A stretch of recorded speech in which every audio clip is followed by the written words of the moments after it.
tout de suite, je vous le disais, un petit bonbon nostalgique et un retour dans les années 80 avec Téléchat.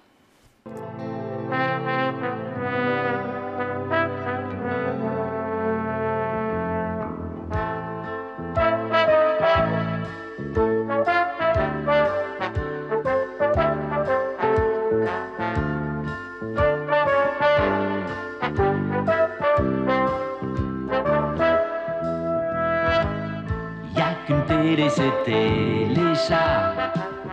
Y'a qu'une télé, c'est Téléchat. Chalut. Il y a des matins où on n'aime pas se regarder dans la glace. Et pourquoi? La honte. Je me suis rasé les yeux fermés. Voilà le résultat. Les yeux fermés? Et vous ne vous êtes coupé qu'une fois seulement? Mais vous êtes champion. Vous avez honte de quoi? De moi. Hier après-midi au tennis, j'avais le match en main. Je gagne les 2 premiers sets dans un fauteuil, et cet Angora minable me gagne les 3 derniers. Rien ne me réussissait. Je loupais tout. Comment un chat Angora peut-il vous battre au tennis? Il voit rien avec ses longs poils. Il avait mis son bandeau, il voyait tout. Sombre mi-tanche.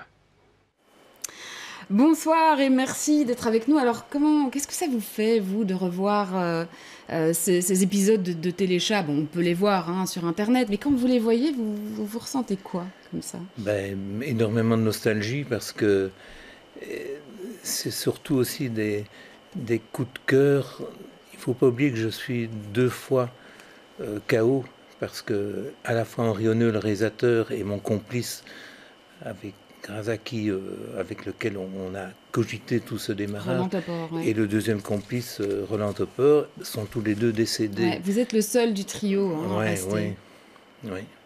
C'est parfois dur à supporter, mais voilà. Mais en même temps, ça me fait plaisir d'être invité et de pouvoir leur rendre hommage. Et de pouvoir en parler. Ouais. Donc vous êtes effectivement, avec vos 2 complices que vous venez de citer, vous êtes le papa de Téléchat. Racontez-nous un petit peu l'origine de ce JT complètement décalé, complètement loufoque, absurde, que vous avez lancé, qui était une émission pour enfants dans les années 80. Une émission pour adolescents.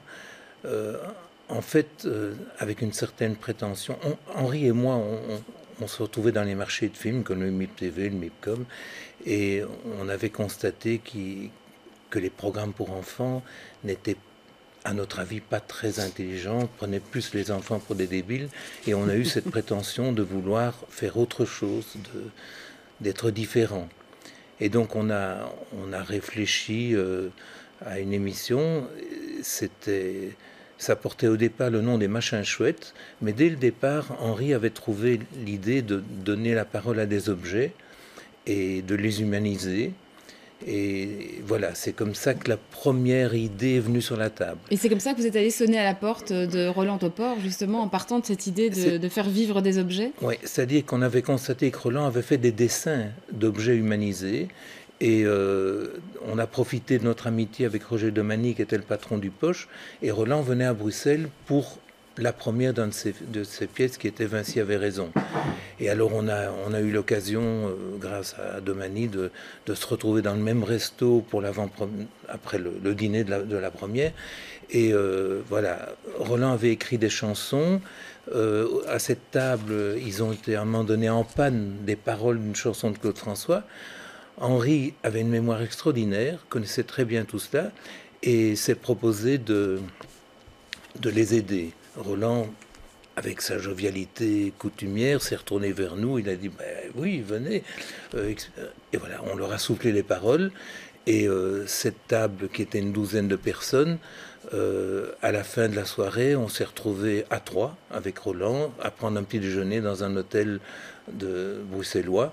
Et on l'a déposé à la gare du Midi en disant voilà, on se revoit le plus vite possible, envoyez-moi votre projet.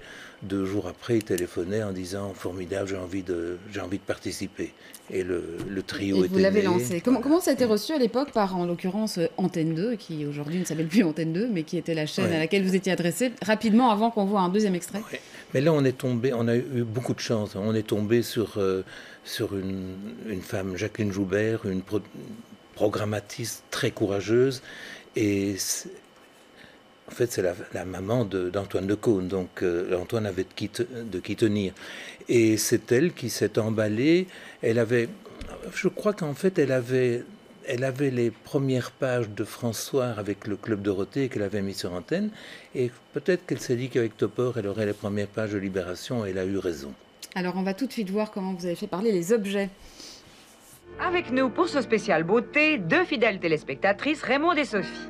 Bonjour madame, bonjour mademoiselle. Bonjour. Bonjour. Avez-vous déjà eu des problèmes de peau? Oui, dans le thé au lait, well, quand il refroidit, ça fait des vilaines petites peaux qui collent au visage. Et vous, madame? Pas spécialement. Enfin, si on peut dire. Je ne supporte pas les spaghettis à la sauce tomate. Ça me laisse des rougeurs. En tout cas, vous avez toutes les deux un teint de pêche. Ce n'est malheureusement pas le cas de tout le monde. Regardez ce reportage. Cette tartine et cette biscotte veulent aller danser. La tartine, par ailleurs très jolie, a le visage tout fripé. La biscotte, ronde et potelée, a le visage tout criblé. Que faire? Premièrement, étaler une bonne couche de beurre frais. Attention, frais mais pas froid, pour ne pas casser la biscotte. Deuxièmement, mettre un peu de confiture de cerise sur les joues pour donner bonne mine. Troisièmement, du miel sur le nez pour qu'il ne brille pas. Quatrièmement, un peu de confiture de myrtille pour donner de l'éclat aux yeux.